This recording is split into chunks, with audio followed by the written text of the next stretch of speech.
小ぬか正美さん、当時24歳。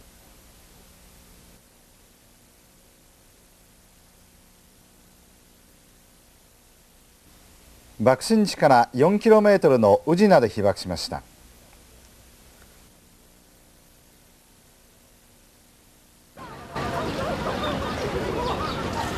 当時宇品の陸軍船舶司令部写真班にいた小ぬかさんは朝礼の最中に閃光を浴び爆風で吹き倒されました。その直後から怪我をした人の救護と撮影を命じられ、救護所にたびたび通いました。その合間を縫って爆心地から 1.7km の矢野町にいた母を探しましたが見つかりませんでした。8月6日の日はね、本当ものすごい暑かったんですけどね、じっとしとってもじゃ汗が吹き出るような朝でしたから、日中でしたからね。そこで飛行雲を引きながらね、それとなく飛行機こう見よったらガーッと光ったんですよね。目がくらむぐらい閃光がね。私ら写真写るのにマグネシウムの炊きよったんです、昔はね。ストロボでなしマグネシウムだけど、それが目の前ではやっとしたような感じですよ。それからピカッと光ってこの数秒かね、このダーンとものすごい音がしたんです。そのショックで皆地べたへ伏せたわけです。それでしばらくすると屋内からね、悲鳴の声が聞こえる、叫び声が聞こえるね。それで顔を上げてみると、さっきとお話ですが、もう女の人の悲鳴ね、失礼な悲鳴があっちからの悲鳴、こっちからの悲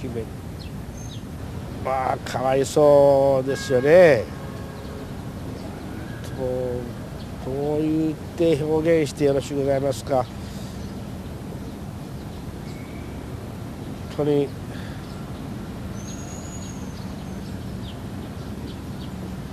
もうね、ただがむしゃらに話したことでね、とにかく無残な光景でね、かわいそうで、もう目も当てられない状態でしたからね。私、他にもありましたが、私は無傷でしょ、当時はね。なんか無傷が悪いような気がしましてね、みんなああいう状態なもんだから。それであんまり話しかける人もね、水を要求されても、こっちは無傷で写真機持ってるよと、もう気が引けましたね。川原が世継ぎ行くってね、わしの1年先輩でしたが、年は一緒だと思うんですよ。あれもああいう三河町の方からね、あの辺を全部撮影しとるはずです。写真本にも出ておりますがね、撮影しとるのは川原君と私だけでしたね。私はああいう障害の患者をね、ああいったような悲惨な状態ばっかり。似島で一番印象に残ってる人っていうか、様子とか声とか話っていうのは教えていただけますか。話ってもですね、言われましてもね、ああいうそこの写真も出ておりますがね、兵隊さんだと思いますが、写す時に視線が合うたんですよね。もう一つあれしませんか、他に写真が。その向こうの上の分ですね、こっちの上の分、視線が合うんですよ。ファインダー覗いてみてね、向こうの目と。あの時が一番どう言いますかね、なんと言えませんでしたね。こんなの写真写さないけんなかな思いましてね、命令とは言うてもあまりにもね、残酷じゃないか思いましたね。裸の女の人なんかでもね、傷跡をね取ったり、兵隊の一応取って腹巻きをね、似島ですがね、腹巻きをしとるの、腹巻きを取ってハサミで切りましてね、軍医さんが切って取ってそれ出ておりますがね、それをまた写したりね、手はこうあって、もう顔がもう無残な顔ですからね、皮膚がね垂れて、女の人なんか髪がザンバラ髪ですかね、勇気みたいな、幽霊のね鬼ですかね、ああいったような感じですね。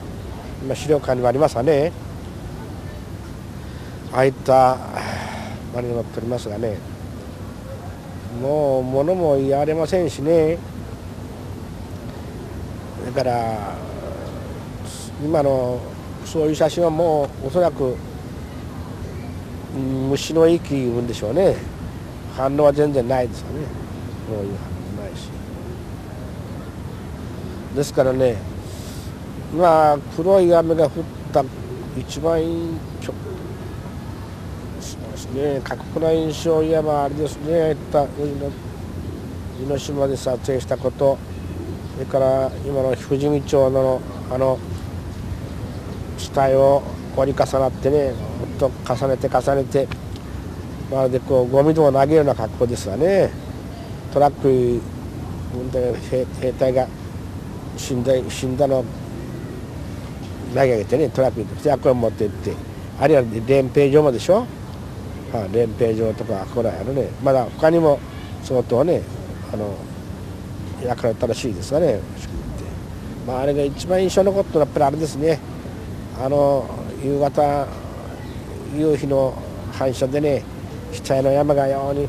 下等なりますけどね、人間、下等なりますね。それがもう山のようになってるわけです。それがちょうど夕日の反射でね、こう目で見るとね、恐ろしいいう気持ちはあまりなかったですね。山になってるんですか。山になって、あれは山になったです。あれらがね写真することができませんわね、状態は。撮ってきゃいかったかもしれませんが、私もねルソン島のフィリピンで、あれからラバールの直撃を受けて、海軍の兵舎が直撃を受けて防空壕入る寸前にね爆弾を受けて肉がバラバラ散って手端がもげたりしたのを見とりますがね、ああいう状態どころじゃなかったですけどね、原爆の部分だけは。だからそう、戦争いうものは当然殺し合いでしょう。ですからね、あまりそう恐ろしいとかいう気持ちはもう超越してね、あまり感じませんでしたね。何にも感じないんですか。初めは感じましたがね、残酷だな、もう二度と戦争をするさえいけないことは痛切に感じましたね。やっぱり平和、怖いとかねいうことももうあれですわね、毎日それ見とるでしょ。かわいそうですよね。どう言って表現してよろしゅうございますか。いや、時点でもう本当戦争は負けた思いました、ほんま実際。もう戦争は絶対にどうするもんじゃない、しちゃいけない。殺し合いですからね、殺し合い絶対していかなきゃいけないと思いましたね。罪のない人間でしょ、子供ね、老若男女ね、それが一瞬のうちにねああいった状態にね置かれることはね、いやそれはほんまですよ。私も大事な母を亡くしたし、またこういったねひどい集中って一人でも敵を殺したいう気持ちがありましたね、滝槍でも。いや当時はみんなそうじゃったでしょ、やっぱね。